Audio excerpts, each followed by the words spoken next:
Pickaxe. Evening. Buyer's remorse.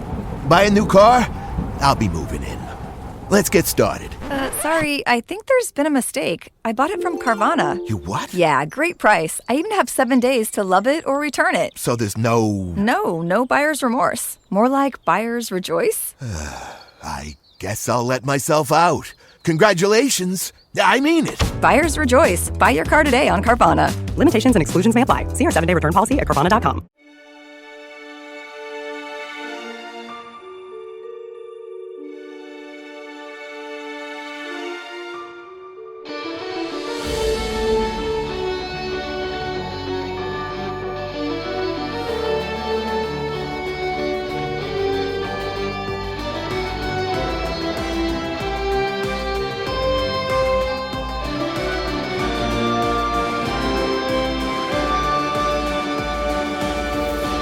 Welcome back to another exciting episode of No Quest for the Wicked. Gentlemen, I have two very important, pulled into the ground questions for you. What would those pulled into the ground questions be? First, are you ready to rock? Probably going to land on some rocks. More importantly, are you ready to roll? I was waiting for Ryan, but he was just making little goblin faces. I did think he froze. Are you ready to roll? Yeah! There it is. There he is. He was waiting. He was building up. Powering up. He was spirit bombing his yes. Before we get in, let's do a quick recap. Please. You had a pretty illuminating chat with one of the members of the Obsidian Council, Xander, the robed gentleman that you met on the pirate ship that tried to stop you from going to the oil rig at the beginning of last chapter, and on your way back to the settlement, he reappeared and kind of laid out what's happening on Dura Sancta, or at the very least sort of like where Dura Sancta came from and the more pressing threats that are now facing it. And that being, someone made a deal a long time ago with the Obsidian Council to offer a planet in Casamal.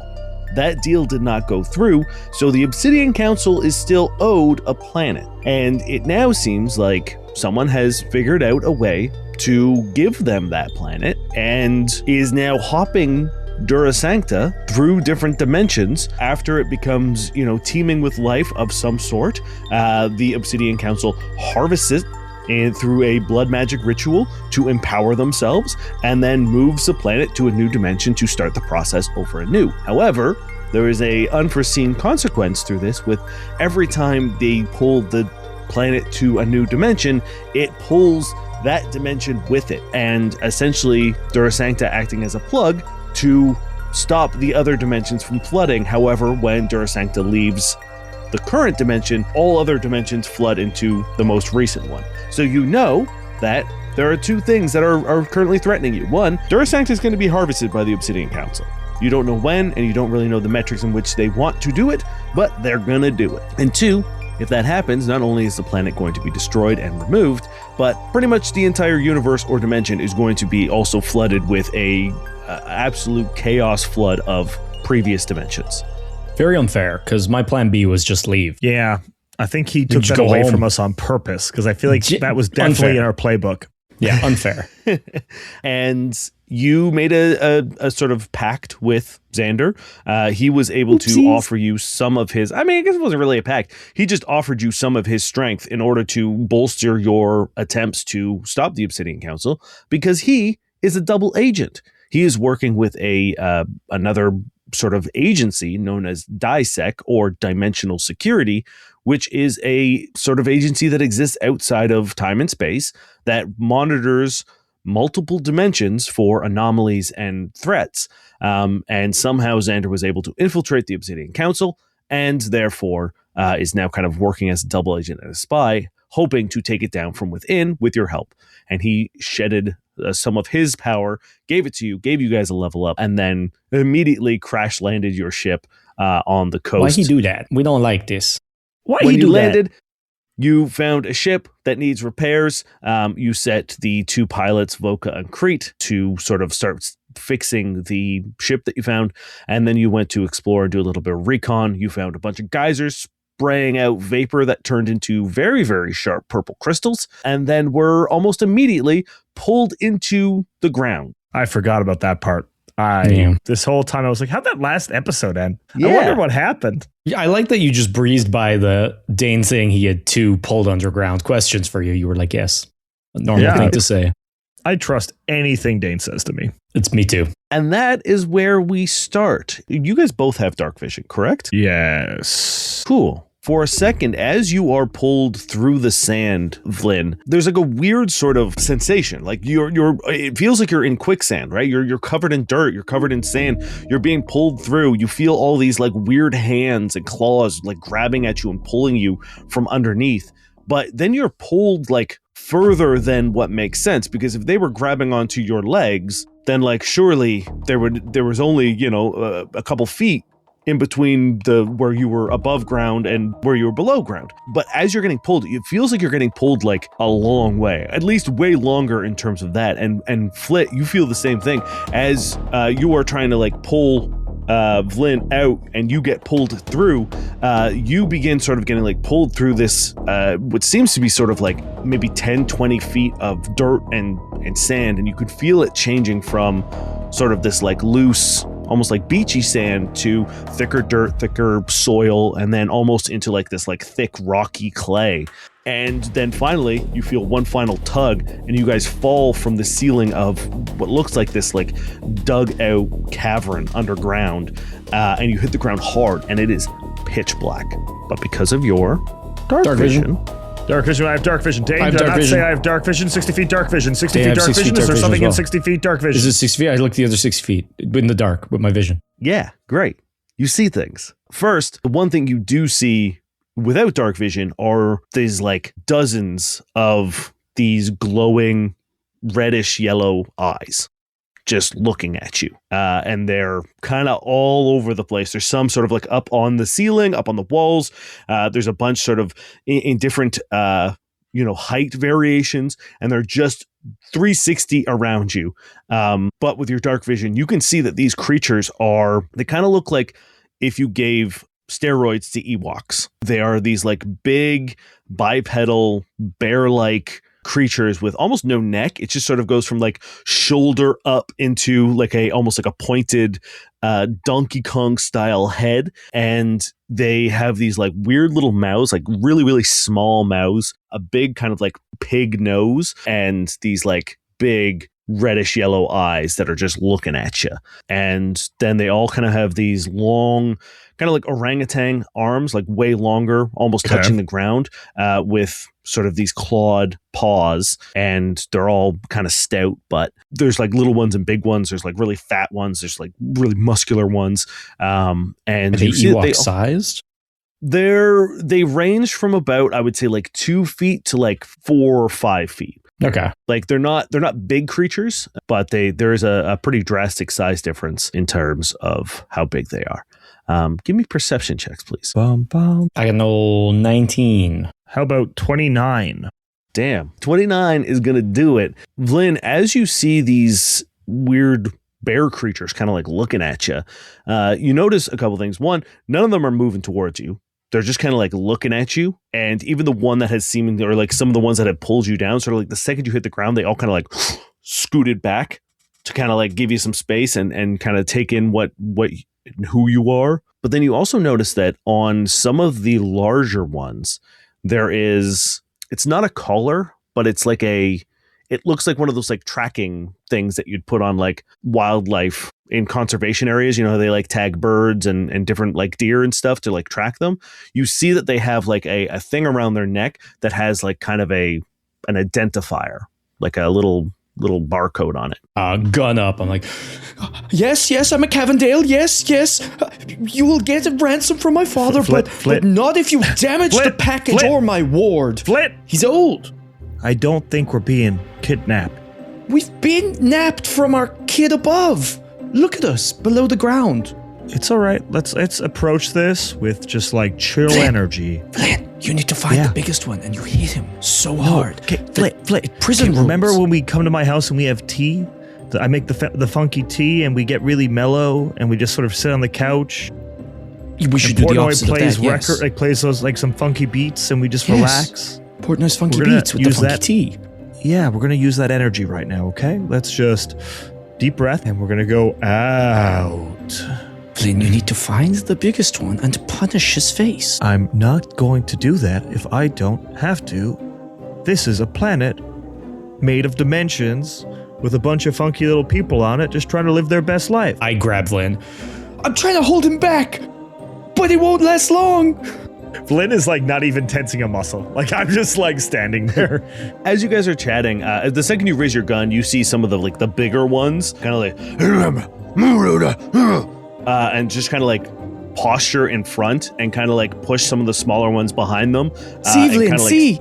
Stand their ground. But then as you guys start bickering, you kind of hear a very similar in tone thing happening behind them between two of the other ones. Like you could see that like a smaller one is telling one of the bigger ones like, and then like it's like making like smashing motions, and it seems to be like there's another one sort of essentially it seems like goading them into trying to attack you. See? They're trying to do the same thing. We got to do it first. Initiative. I think it's... Hey, I'm Vlyn again. This is my buddy Flitwick. And I'm fucking crazy. You don't want to mess with me. No, Flit. Were we trespassing somewhere we shouldn't be? Is that your geyser? You see, they all sort of like look at each other and they begin sort of closing the circle and like moving in on the two of you. Vlyn, I don't think they'd believe I'm crazy. It's okay. Okay, I'm gonna need a check here, I think. I want to roll a perception to try to find the leader. So if there's somebody who seems to be in charge, even secretly, or who they keep at, like, if there's a certain one they keep on looking at, just in case I have to punch them. I would rather a sense motive or a culture check. Culture, I would love to do. That is my best skill. I never roll. Yeah, I think that would be a better indication of like seeing if you can kind of discern the social structure of this group of My things. two best skills are also culture and profession DJ, and I think that's why this campaign has gone the way it has. Yeah, I think so. That's going to be a 21. I rolled an 8 on the dice, plus 13. Yeah, cool. You take a quick second and you try to like see if there's a, like you said, like if there's a one of these creatures that is getting looked at a little bit more than the other, and you don't notice that. And in fact, it seems like they are working like collaboratively. They all seem to be like, when they grunt, they all seem to sort of like, there's like a call and response, right? Like one will go, no, and the other ones will go, like they kind of move in, and it seems like they're kind of voting as they go. They're kind of making it up as they go, but there doesn't seem to be someone instructing them. They seem to be doing this kind of like a team, but they are moving in on you. And as they get closer and closer, like the bigger ones sort of like take center stage, the smaller ones begin fanning back, and then there's like a sort of a hefty chunk of like just average sized ones in the middle. Okay. Are we enemies? In the distance, you hear the sounds of what sounds like a running footsteps sprinting in your direction. One of the big ones is going to attempt to grab you, Flit. No, not Flit. Not Flit. Yeah. This man's about to die. One of the big ones, as they get sort of like within like 2 feet of you, or not, maybe like 5 feet of you guys, you hear, and one of them just like extends his big long orangutan arms and tries to bear hug you. That is going to be a 38. Does that provoke from me if I'm next to Flit? They have improved grapple. Oh, we're at that level. Ugh. Yeah. 38? Everything's got enough feats to be bullshit. Yeah, he grabs me like handily, and as I'm being dragged away, I'm just like, see. They're not actually dragging you away. He looks like he's restraining you. And when he grabs you, he begins going, and sort of They think you're crazy, Flit. They think you're crazy. like he's like nudging his head towards Vlyn. And then you hear behind you, wait, chaps, you're being too hasty. From behind them, you see a man dressed in what I can only describe as like 40s explorer khaki, like the hat, like kind of like a crocodile Like, Dundee. I already knew what he looked like. You didn't even need to say it. He's the dad from the Wild Thornberries, and there's nothing you can tell me otherwise. Yeah, that kind of vibe. And he's wearing like these khaki shorts. He's got sort of like a bag slung over his shoulder. He's got a khaki button-up thing with like all kinds of like pockets and stuff in his vest. One of those like little explorer hats with like the round dome on it, and these like little glasses. However, that's where the description of him ends, because he has no facial features and is in fact a porcelain. And he says, "You're being too hasty. Gentlemen, please calm. Calm, everyone, calm." I'm just like staring at him, staring at Vlyn. I'm slowly raising my hands into punching formation. One of the big things is like, and what the little one that seemed to be like trying to goad the other ones on earlier, like runs up to him and goes, and begins like doing like a crate, like hand around side thing, being like crazy. And he keeps pointing at you. And he's the other guy, or the porcelain, like reaches into his bag and he's like frantically rummaging around, and he pulls out this small sort of like little, like, it looks like if you've ever seen those like puzzle boxes that have like the letters around the thing and you have to like turn the letters, like one of those like little codex cube boxes things. He pulls one of those out and begins frantically like turning some of the points until it like clicks and lights up, and all of a sudden you hear all those grunts turn into words as a like little like pulse of energy goes, and you hear that little one who was like, goes, "He said he was crazy. He said he was crazy. They could put a gun. The other guys are going to hit us." And all of a sudden you can like understand these guys. You fucking captured us. What do you think we're gonna do? Uncivilized, rude. The porcelain looks at you and says, No, good chaps. No, you misunderstand. We're simply coming to your rescue, your assistance. You were in quite a precarious position above, I don't know if you noticed, but a myriad Sharp of rocks. quite... Yes, we figured it out. We're sharp crystals. geniuses.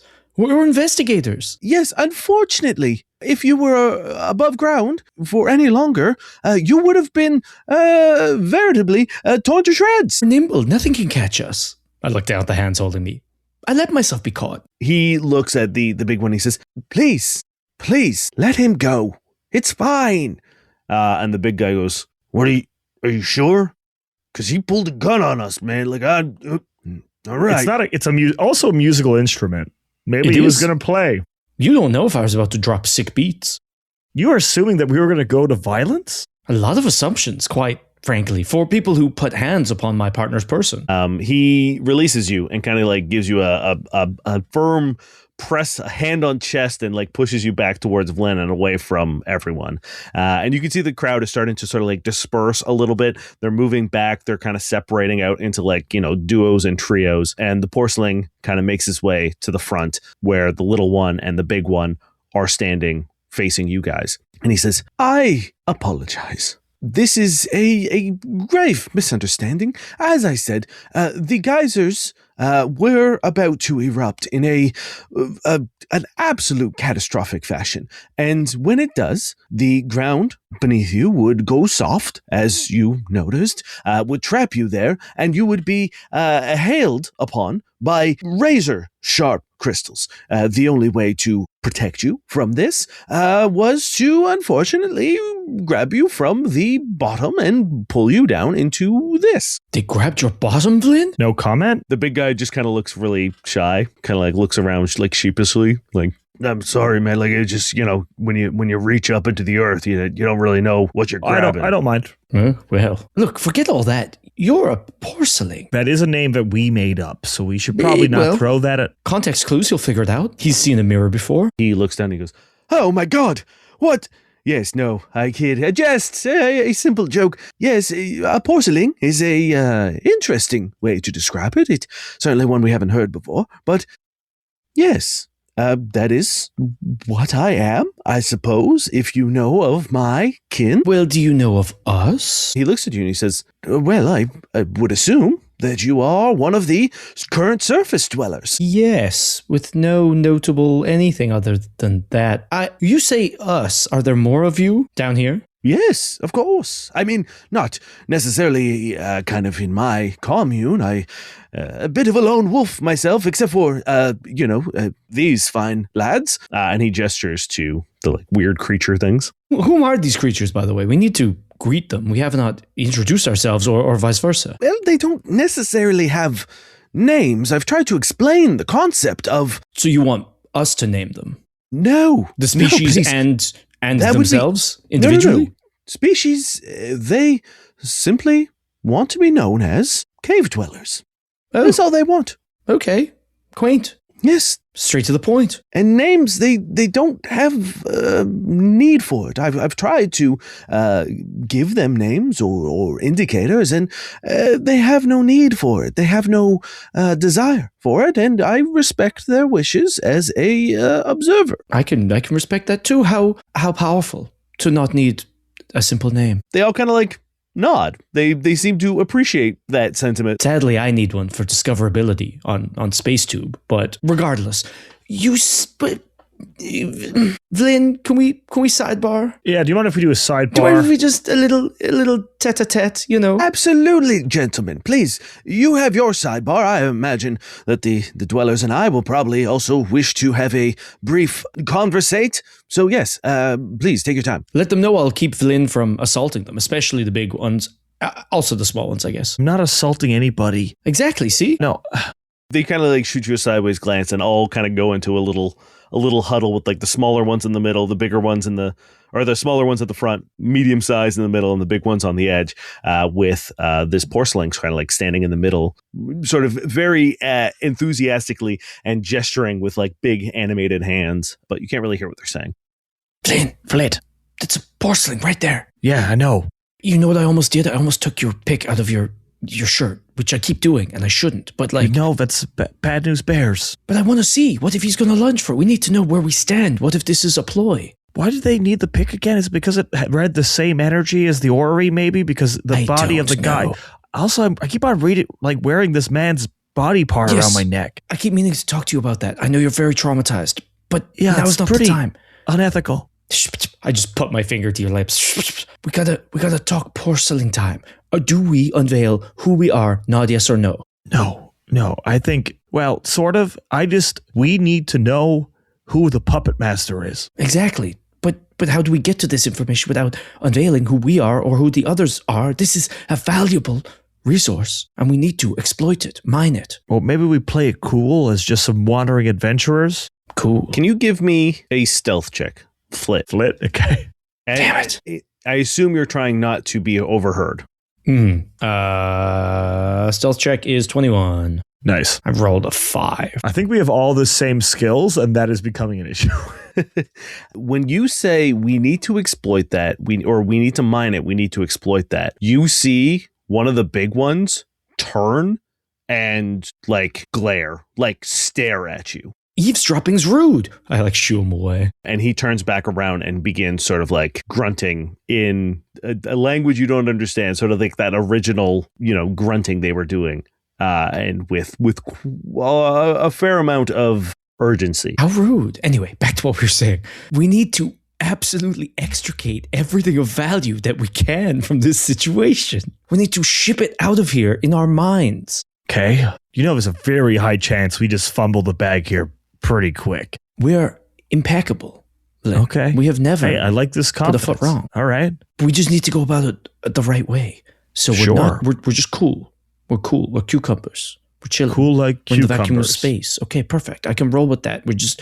We ask about him. We say we've seen some others. Maybe one got torn out of a roof sometime by some strings, and we go, hey, what was that about? Okay, let's go. Okay. And go team. Go team. Yes. Oh, so what was your name actually? The porcelain turns around and says, this is very nice to meet you. My name is Roland. Roland. Worthy name. Yes. So Roland.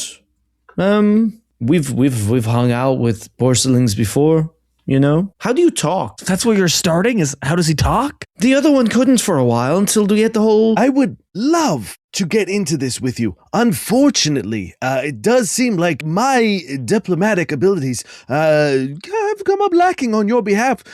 It does seem like they wish to tear you apart limb from limb for your current goals and ambitions of What? exploiting and mining their home.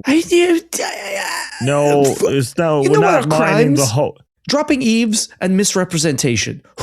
Who here is making spurious claims about us? The one of the biggest ones stands forward and goes, I'm doing it. I heard you say it. I heard you say, we need to take advantage of this. We need to exploit them, and we need to mine it. Those are the things that I heard you say. Fumble in the bag. What are you exploiting, little man? Maybe we should start by mining your ears so there's less wax in them so you can actually hear when you try to rudely interject yourself into someone else's conversation. We didn't say no such thing. Why are you so Then what are you exploiting? Insecure? Why are you so insecure about your domain? He takes a step forward again. Seems like you're a little insecure about it. I'm not insecure. It seems like you are. I take a step forward in between them. I make sure that the domain is secure. And he takes another step forward. We just want to know about your friend. No, Vlyn. We've got this. Don't hit him because he's silly. All right. I take a step back. He looks at you, Vlyn, and says, I would enjoy if you tried to hit me because I'm being silly. Like, is this a threat or is that something that just like gets you going? He takes another step forward and he's like, he's within striking distance of you, Flit. If he goes for Flit, I swing. Will you listen to me like you tried to already? Talk. We want to know about your friend. We don't want to mine your whatever you have. Yeah, we actually don't care about you, sweet Do you not know metaphors? cave dwellers. He squints and he says, Roland, talk to them. And if I do not like what they have to say, I will hit them. And he steps back and Roland like scurries to the front. He says, as you may have noticed, they are a bit territorial about their space and their home. So going forward, if we could use or avoid terms like exploit or mine or strip or remove, any of these sort of taking from them words would be top notch. Sure, but just tell them we don't want any of their shit. I don't care. I'm rich. I don't want their shit. I'm rich. I used to be rich. I'm temporarily not rich. Okay, How do you so talk? we're gonna do the Vlyn straight direct part now, Flit, because we've tried being fancy with our words, and it's just got They shouldn't have been listening. Roland, what it comes down to is that we thank you and the cave dwellers for saving our butts back there. It means a lot. This place is a planet full of a lot of mysteries and danger, and sometimes it's nice to know that there is a member of our community out there looking out for each other, asking nothing in return. It means the world. And I sort of say that loud enough so the cave dwellers can hear that. That language that Flit was using, that was just us being very curious about you, Roland, to be transparent. We've come across porcelains before. It hasn't always been the best experience. They had a very different aptitude and outlook on life, at least, or they were forced to, which is the part where we sort of want to get to. Sorry for the miscommunication. We really appreciate it. And whoever grabbed my butt, that was a very firm grip. Very impressive. You see one of them kind of like the big one you were talking to at first was just kind of like digging his foot in the sand a little bit, like embarrassed. While Vlyn's talking to Roland, I do want to sidle up to the big one who was really angry and be like, no, in all seriousness, I hope you know we didn't mean anything by this. Like, maybe shouldn't have listened in. You kind of got my blood up. I think I got your blood up. We all good? Because it just seems like a silly misunderstanding. And I will diplomacy. Yeah. Can you smell me? He sure can. Oh, shit. You got a big pig nose. Oh, that is going to be a 35. He relaxes a little bit and he says, I am protective of my people, of my home, and the words you were saying are the ones we've heard before, the ones that have hurt us, the ones that have taken from us. If I acted rashly, I apologize. No, you didn't hear it all. I got offended because you misheard me, and then I just I don't know. It's been a tense few days, and I reacted rashly, and I'm sorry. I'm also a little scared. We got pulled underground. There's a lot of stuff going on, but either way, I just want to say sorry. I should behave with more decorum. Vlyn is always trying to get me to behave with more decorum. He looks at you and just goes, and gives you a nod and wanders kind of back. He's seemingly relinquishing his kind of like guard post. He was kind of like standing in between and has kind of like rejoined the group. And Roland looks at you and just says, listen, we there's no need for us to sort of just linger in the tunnels like this. Why don't we go back to the settlement and we'll get you something to eat. We'll pour you a nice cup of tea and we'll discuss how we get you back above ground. That's lovely.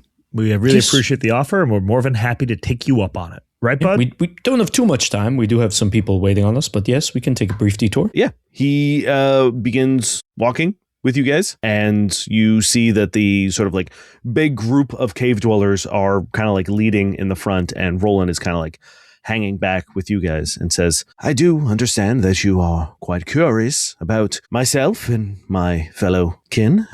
If you have any questions, I would be happy to answer them as best as I can. How do you talk? Who's the man in the sky? Well, we're going for two. Okay. The question for you, Mr. Soy, I didn't get your names. Oh, Flitwick Cavendale, DJ Flutterboy, whichever one works better. Flitwick. Vlyn again. You can call me Vlyn. Vlyn, very nice to meet you. It's extremely refreshing to meet someone that doesn't bathe with their tongues. Presumably, I'm not here to judge whatever you wish to do. But Flitwick, your answer is slightly easier than your companion here's. I speak with my mouth. He doesn't have one though, right?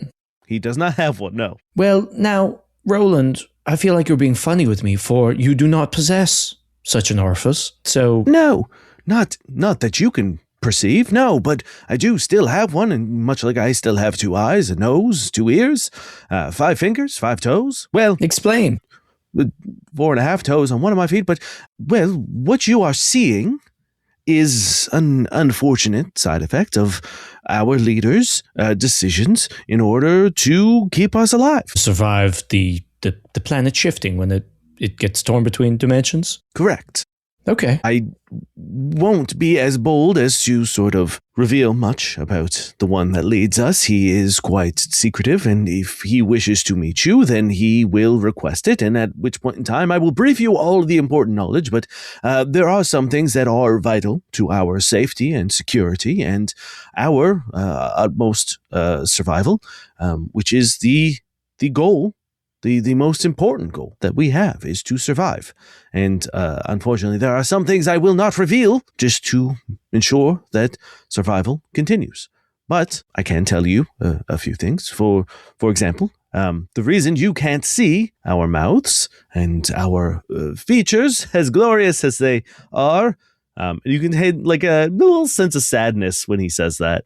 He says, we have been burdened, or, depending on how you look at it, gifted a curse. Our appearances are a joke of sorts, in which we are the punchline. I guess you survived, and you seem to be having fun down here. Silver linings. Silver linings, indeed, and that is what we live on. We met a porcelain, and they could not talk, at least for quite a while, and then there was like a demon thing, and then they could kind of talk, and I think it was linked. Yes. This may be a bit troubling to hear on your behalf, but you are currently not on the planet that you knew or know. You are on my planet that I knew and know. Okay. But we were upstairs. Correct. Yes. You seem to be privy to the cycle this planet goes through.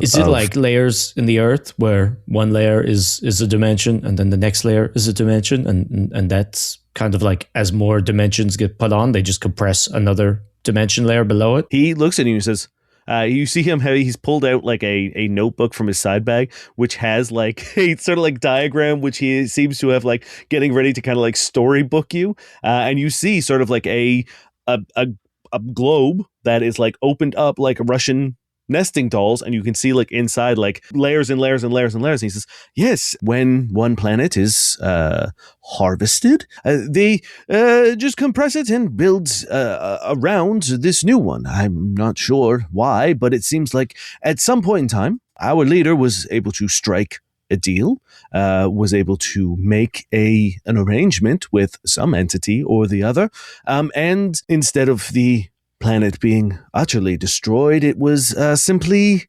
encased. So you are the only layer that is still going? Oh, no. We are just the most recent layer. We are the top layer.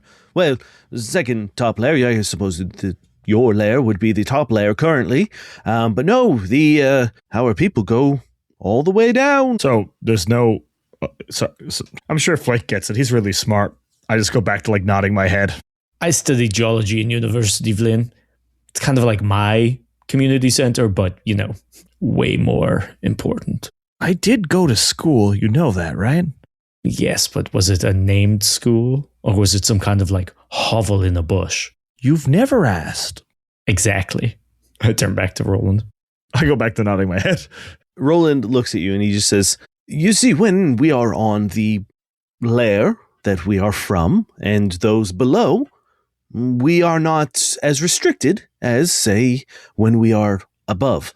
It is a way to make sure that we do not say too much, do too much, spoil the secrets, I suppose. Damn you, Dane! Okay, so then why did the demon thing help? He shifts uncomfortably and he just says, another mystery of this fine planet, I suppose. Sense motive. Yeah. God damn it. Why do I always roll bad for fucking sense motive? 11. With an 11, you can tell that he is avoiding that question. Roland, I feel like you're avoiding this question, which feels like you know something, and that would be very helpful to our case, and maybe even your case, maybe everyone's case. Unfortunately, I have made it very clear that there are some things that I cannot and will not tell you.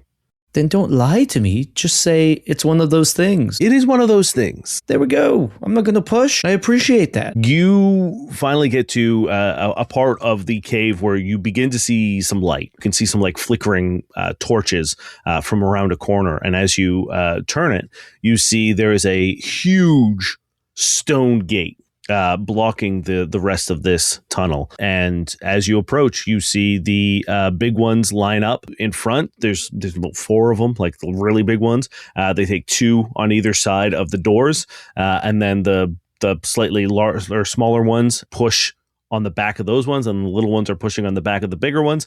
And all together, they move and push these 2 giant stone doors open. And inside, you see a sprawling underground settlement.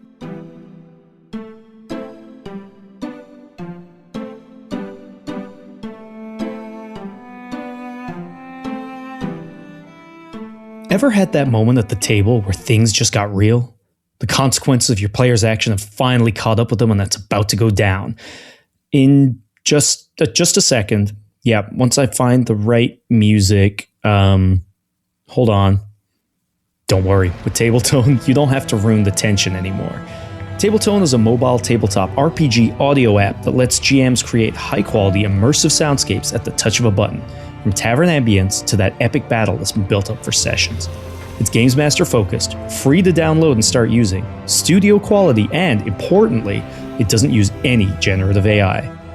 Go to the App Store or simply follow the link in our episode description and start using Tabletone to elevate your game to a cinematic level today.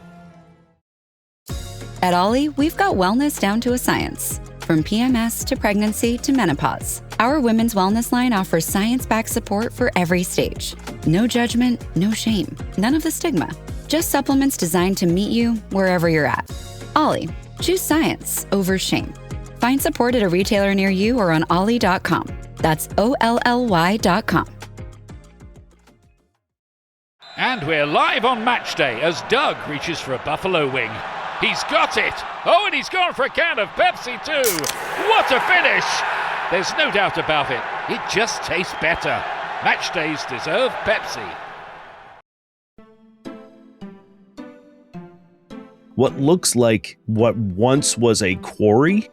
You can see sort of the layers of shaved rock that spiral down this huge chasm, which has now been built into a city. There's carved out homes. You see at the very base or in the bottom of the this quarry is looks like a huge market. In the very center, you see there is some sort of sports arena or a field of some sort. It's not huge. It's not the size of a football field, but it looks like something between the line, maybe a boxing ring, some sort of combat sport arena in the center, with a few stands kind of around it. But then you see this huge market that's all over the place, and then like houses and stuff all built into the winding sort of like spiral down of this former quarry. And one of the big ones turns around as the group that he was with also kind of like scatter off into the town.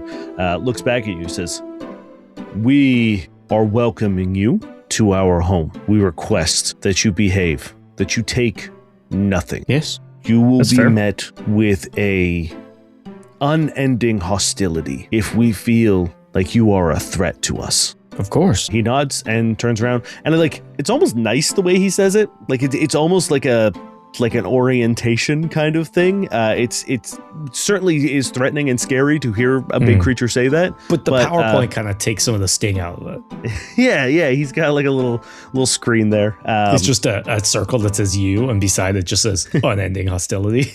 And Roland turns around and says, "You will find that the cave dwellers are actually quite hospitable when you learn their intricacies. They are not a complex people."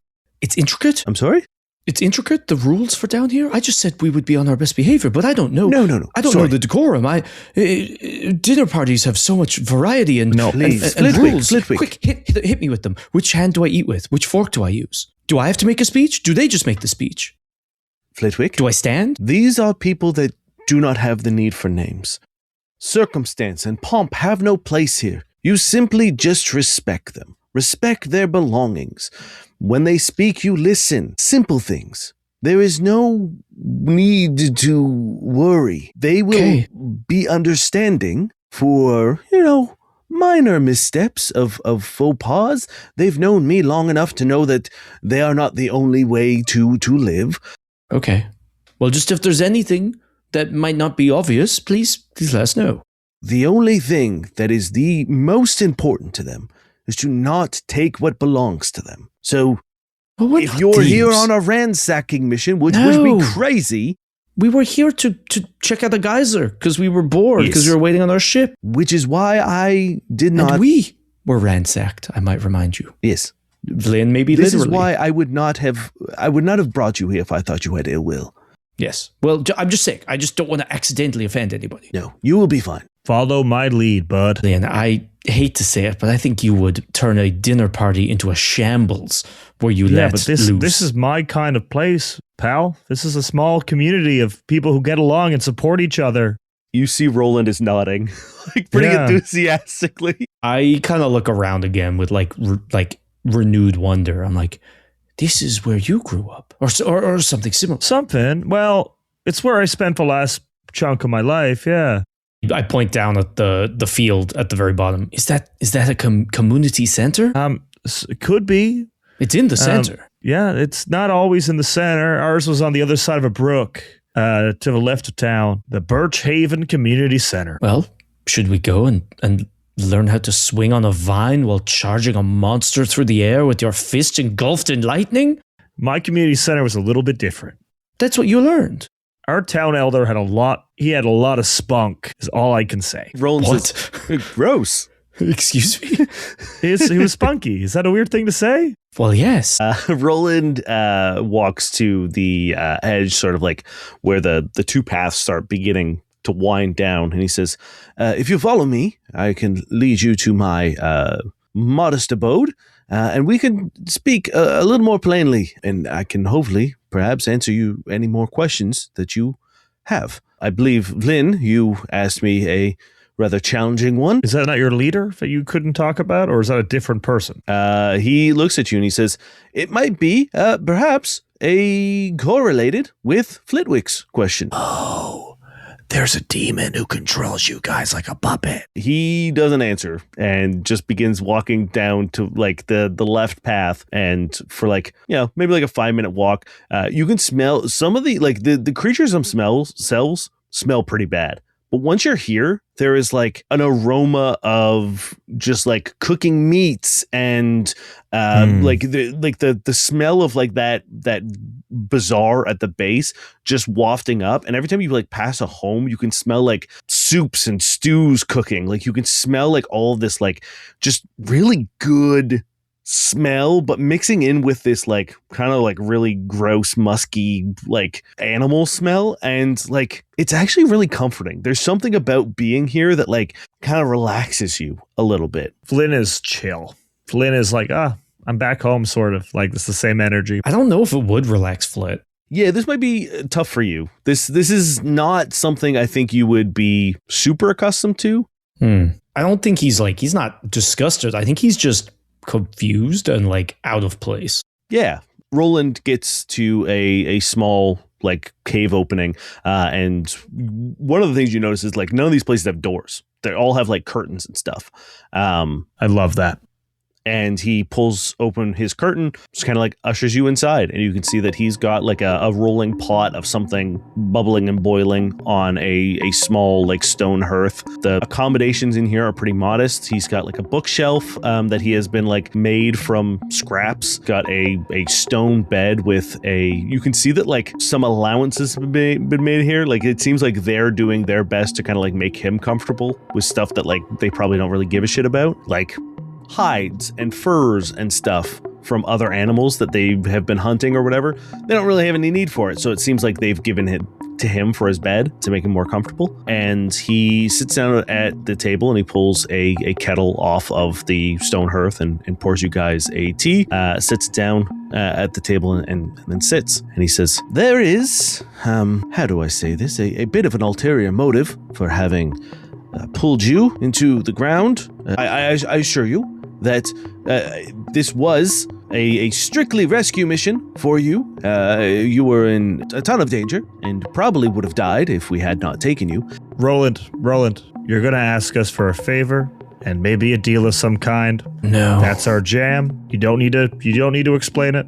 It's Or all good. Vlyn, is he going to try to take something from us? He shakes his head. He says, no, nothing like that. More in line with Vlyn. I will let you know right now. You are free to leave whenever you wish. The request I am going to make is a selfish one and one that would be quite dangerous for you to undertake. But I fear that perhaps if I do not ask, the cave dwellers, myself, and perhaps those that live beneath your feet are in quite a bit of danger. And to show that I mean it, he reaches into his bag and pulls out a level up? a small sort of like what looks like a glow stick almost. Like it's like this little plastic tube with like a little bit of liquid in it. But you love those. I do. He says, now are we having a rave? Please be careful with this. This is a dimensional return. It will return you to the top side and you can use it whenever you wish. So if you don't even want to listen to my request, you can do it. But if you will... Yeah. What is it? Let us know. Let us hear it. We may at least finish our tea. It would be rude not to. He nods and he pulls out that notebook that he had before. He kind of like opens it up and he runs over to a desk and pulls open a drawer and pulls out some like papers and goes to the bookshelf and grabs a book and he begins laying things down. And he says, as you know now that the previous planets are compressed and then encased and compressed and encased and compressed and encased and over again as the cycle renews again. However, in order to maintain this, there is a force, a need to stitch these things together. As you imagine, building a planet on top of a planet on top of a planet is a volatile science. And I fear that perhaps there were oversights by the entity that has performed said science. And you see that he's like flipping through pages and stuff, and you see that like as the planets are like getting encased and like getting smaller and smaller and smaller, he says, planets have an energy, a life force, some call it magic, some call them ley lines, some call them essence, whatever. The original idea was because the Obsidian Council harvests said essence, that there would be none left. However, an absence of essence is a magic of its own, and they are being compressed and pushed, and not unlike a diamond that is made from the most obscene pressure, the planets, I believe, are beginning to crystallize inside. We've already lost some of our lowest levels, and I fear that the process will only rapidly become uncontrollable the longer we leave it. And I fear that should we lose everything below, we will also lose the above. And if we lose the above, we have no hope of ever returning to what we once were. It all does sound terrible, but what could we do? He looks at you and says, you have a unique gift. Well, you have heard of us. He chuckles and he says, actually, yes. Liar! You lied again! You lied earlier. You said you hadn't. I was gauging things. My people know of you. They've seen the things that you've done. They've seen the lengths you've gone to protect things. Yeah, that's what we do, I think. Sort of. They've also attacked us multiple times. Yes, an unfortunate thing, but... Demon Overlord, it's okay. Roland says, I don't know if we can blame that one on the entity, but we know that you possess a certain gift. The two of you do. Anomalies in the otherwise mundane task of settling a planet. He nods to you, Vlyn. He says, the artifact that you wear around your neck grants you incredible power. And you, Mr. Cavendale, I believe you can see things that have not yet come to pass. Yes. We require those gifts. There is a oracle on our lair. She is losing power. We are hoping that perhaps she can grant you her gift or her foresight to make your gift stronger, Flitwick, so that we can then use it to run scenarios, to see what we can do to stop this. Unfortunately, our oracle is, she's also been captured. Of course. By what? It's always a capturing. By whom? Not a giant bat. We already did that Oh, one. what was it? Sorry? No. A bat? No. Giant bat. Wait, hold on. I just put a finger on this porcelain face. What if the bat can't speak because it's from a different level and it can only carve things in the ground, but it does speak common on a different level? What if it's just from a lower level? That makes sense. Sorry, continue. Do you have a giant bat? He looks at you, just says, I do not believe we have a bat, but Okay. Yeah. You go, good enough for me. and it's green and it burns. No, And he says, not that I know. "The girl." He does say he wants the girl. Anyway, we dealt with the bat. We're friends, I think. All good. He just kind of stares blankly at you guys. He just says, no bat, and I don't think. No. Too bad for you. Oh, yes.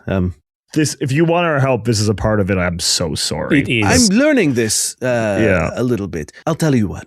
I have not assessed the Oracle situation as much as I probably should have. If you are interested, I will speak with the Cave Dweller Elder, and he will brief you on the challenges that await you if you wish to help us. He will know better about what or whom took the orb. Vlyn, do you smell that? No, what should I be spelling? Flitwick? Another deal. Another deal. Roland stands up and he says, I do wish to really stress, this isn't a deal. This is a choice. Choice to make a deal. Yes.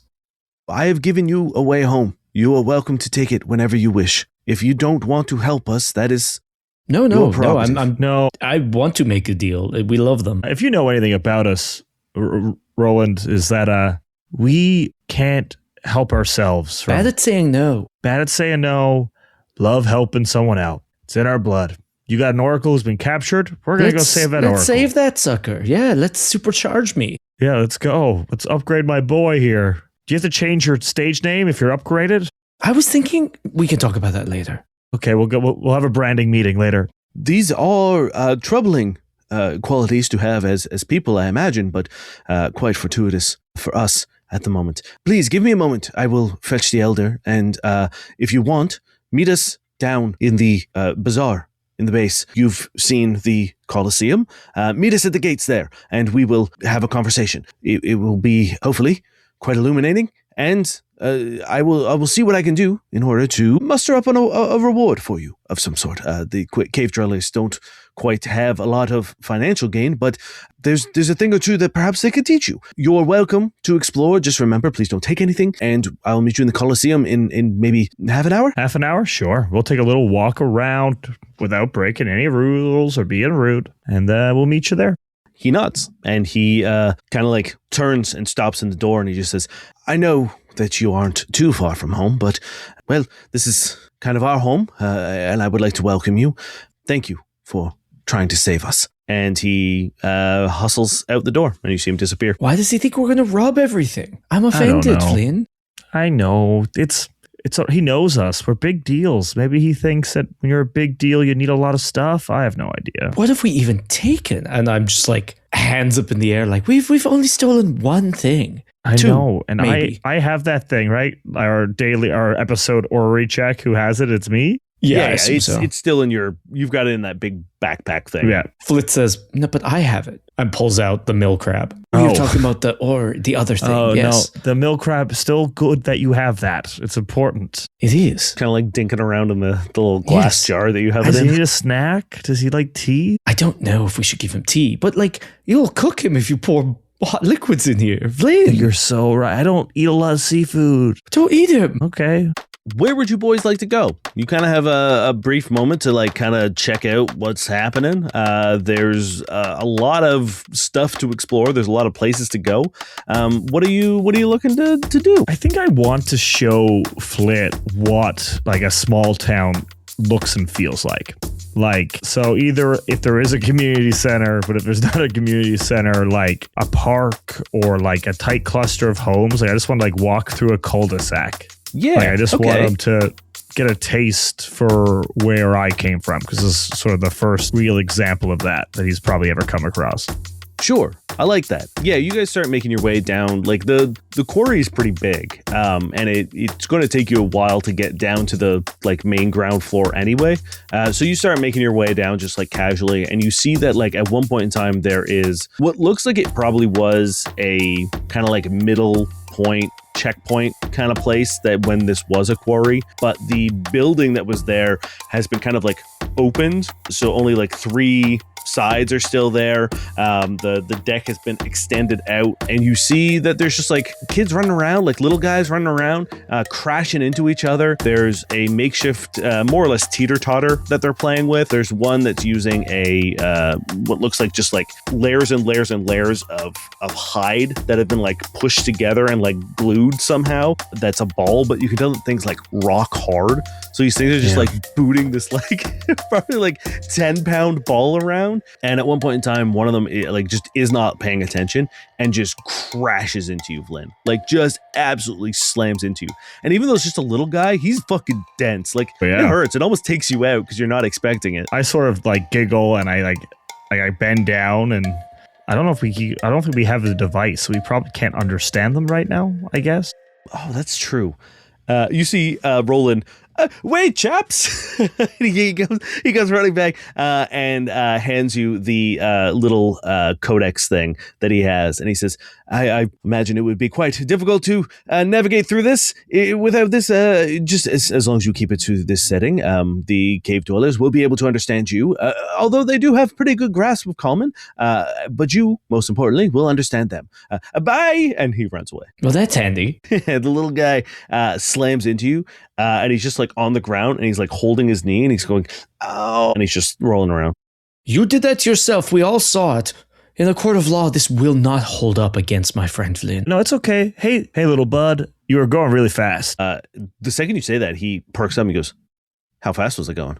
I think you were going as quick as as whatever's fast as a speedy beetle. He like immediately has forgotten that he's hurt himself and is back up on his feet, and he whips around and he goes, "Pa, did you hear? Speedy Beetle. He said I'm fast as a Speedy Beetle. I'm a Speedy Beetle." And he just starts running around, crashes into someone else, just gets up, starts running around. And the older, bigger one hops down off of the deck that's been extended out and walks over to you and goes, "Look, man, I'm really sorry about my kid. He's just running around. I don't know if you have kids, but they're a handful." I do. I know. My youngest, I call him Little Rascal. He'll kill me if every time I say that. But yeah, same thing. He was the youngest of a lot, so he maybe had too much freedom, and he would just go zoom, zoom, zoom, zoom, zoom. I would get calls from neighbors being like, "Hey, Vlyn, your kid's in a well. Hey, Vlyn, your kid is lost in the middle of the pond. You got to go get him." You know, it's... Did he keep escaping? Oh, no. Why would he be escaping? He What do you mean escaping? Yeah, he could go around town wherever he wanted. What? Why was he out and about? Because it was his home. Yeah, You had a pond in your home? Well, like in my village, there was a pond. Yeah. I mean, even we have a spring, and he points down, and you can see like just a small trickle of water that's like, you can see them kind of like splashing around just a little further down. Yeah. They're just out there. Yeah. Yeah, so I they knew can all have my fun, neighbors. get exercise, meet people, socialize, have friends. People, you don't need people until they're in business already. They don't need contacts. So I was always told you don't start networking until you're 17. Up until then, you have to study. You have to. So Flit, where my kids grew up, they may have had one of them had 14 siblings, but that wasn't it.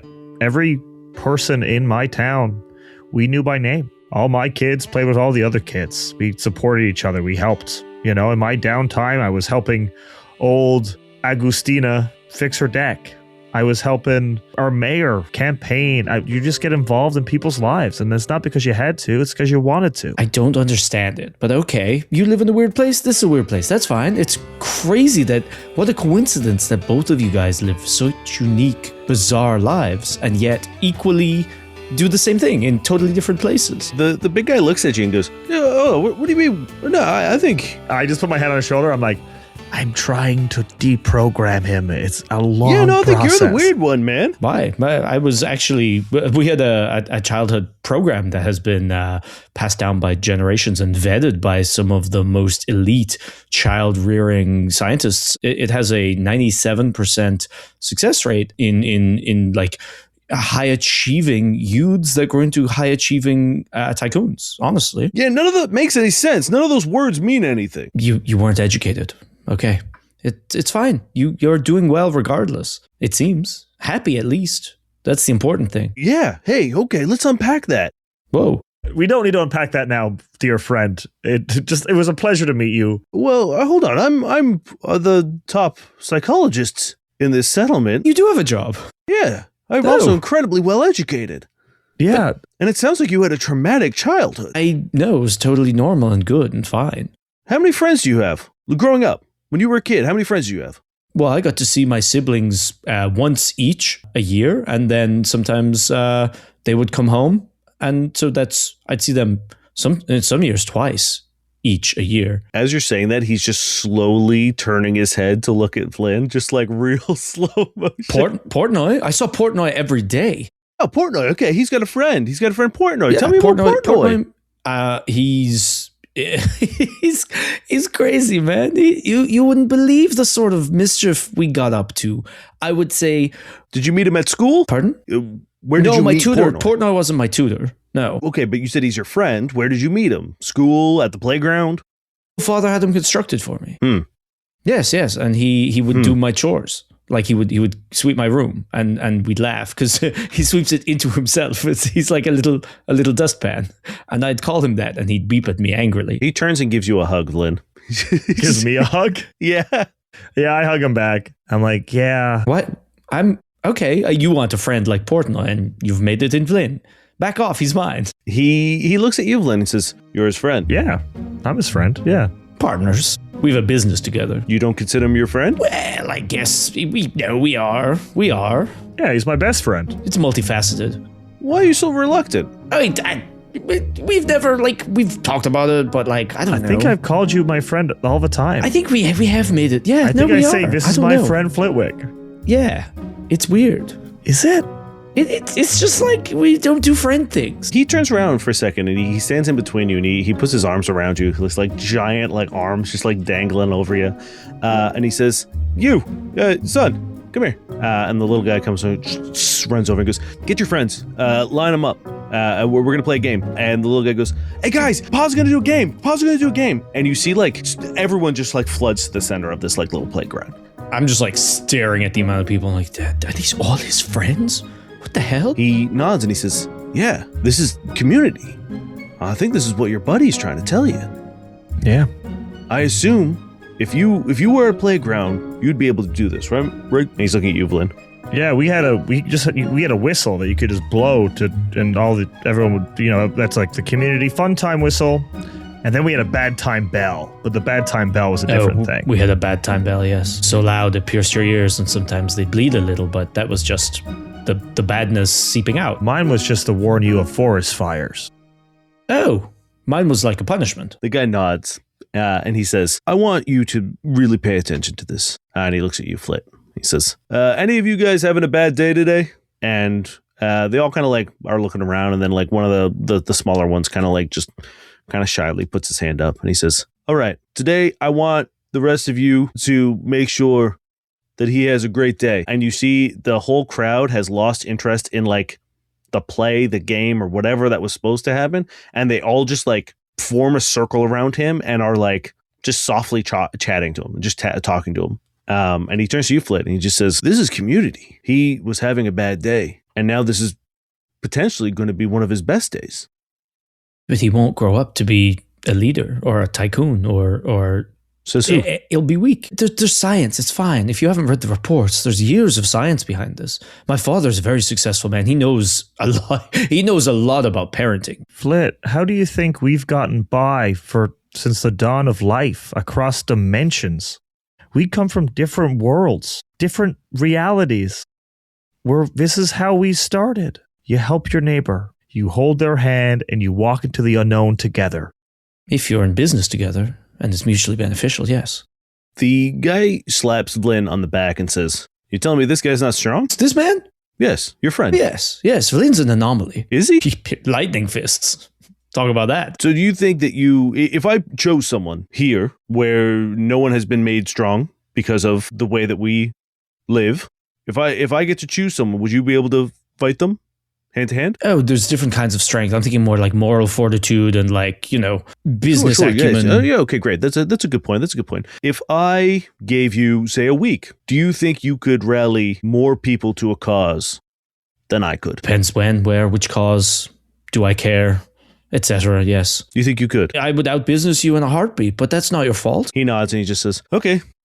Well, but you would out-psychologist me, I believe. I didn't know you had training. Look, this place is just weird. I'm sorry. I feel like I'm coming off insensitive. This seems hostile all of a sudden. I didn't mean to be hostile. I was just confused. Sorry. He puts a hand on Flint's shoulder and he just says, you got a lot of work to do, and I appreciate that you're doing it.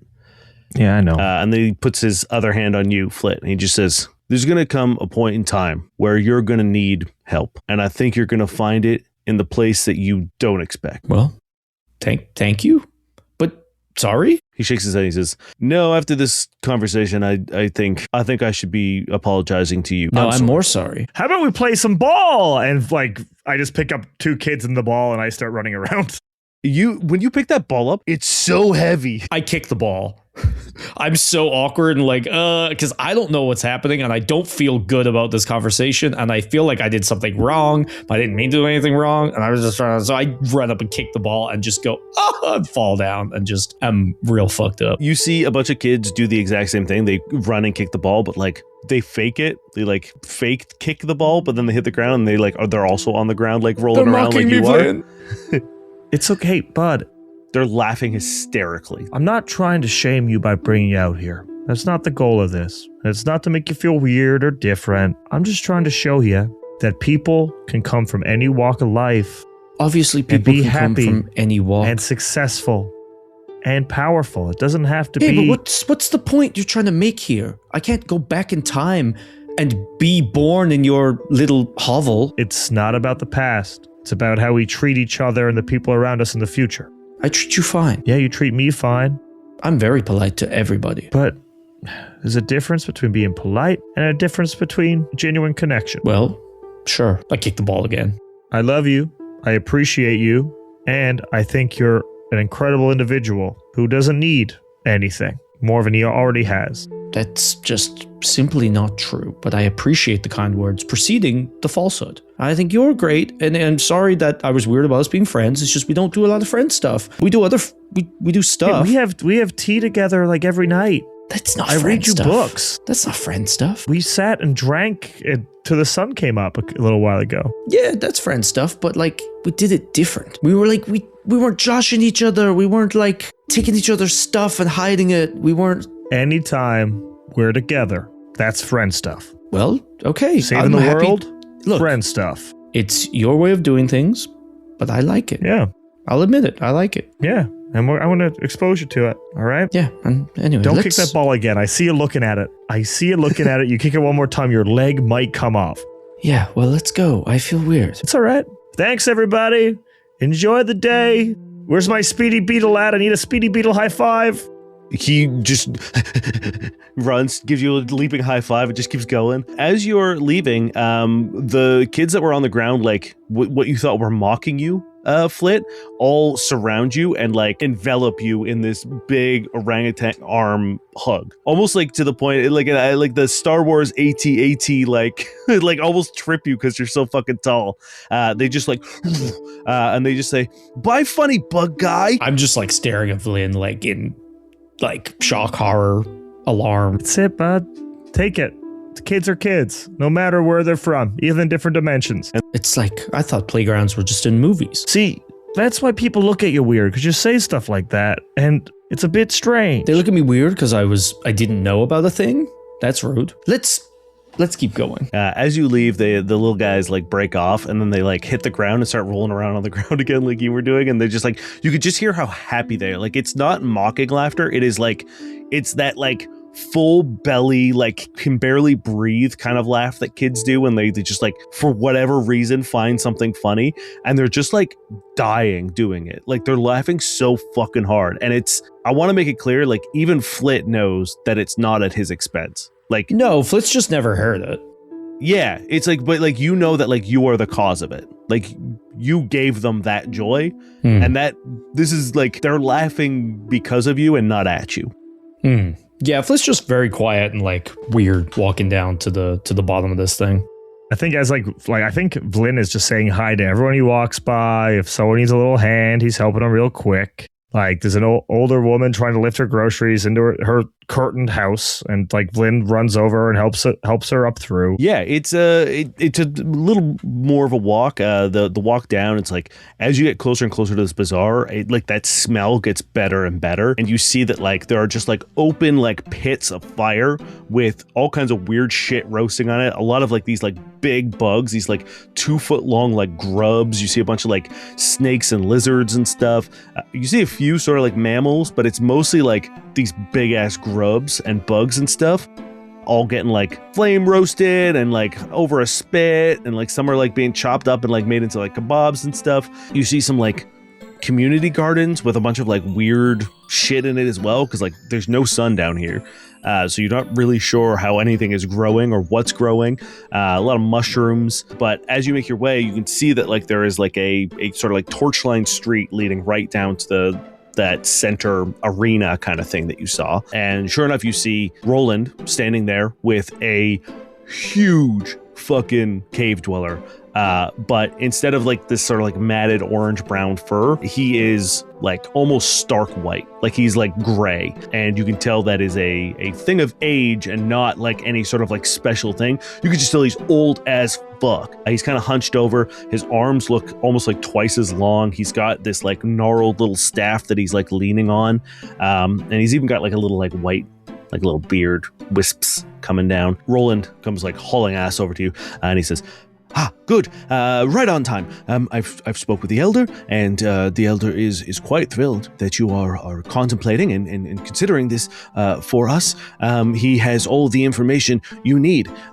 There's just one final thing that we need to do." As he walks you guys towards the elder looks at you, and his eyes are, instead of this like orange red like brightness, there's like a sort of like dull film over it, and it's like a really muted, almost like maroon. And he says, "You're helping." Yes, I believe we are. He nods and he taps the arena doors, and they like open up, and Roland looks at you and says, "Okay, so in order for him to sort of like give you all the information, he just wants to see if you don't die." And then points into the arena where you see a cage with the largest rhinoceros beetle that you've ever fucking seen. And shit, they open the gate, and it steps out. And the elder once again looks at you and says, "You help, you fight," and points at the rhinoceros beetle as it stomps its foot onto the ground. Does almost like a bull charge. Vlyn, is that a speedy beetle? I think we found a speedy beetle. As it charges towards you.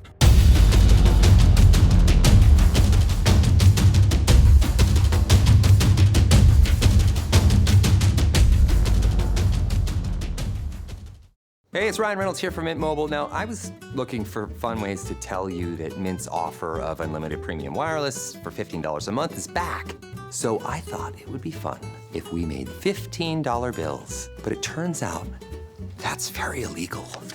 So there goes my big idea for the commercial. Give it a try at mintmobile.com/switch. Upfront payment of $45 for 3 months, $90 for 6 months, or $180 for 12-month plan required. $15 per month equivalent. Taxes and fees extra. Initial plan term only. Greater than 50 gigabytes may slow when network is busy. See terms.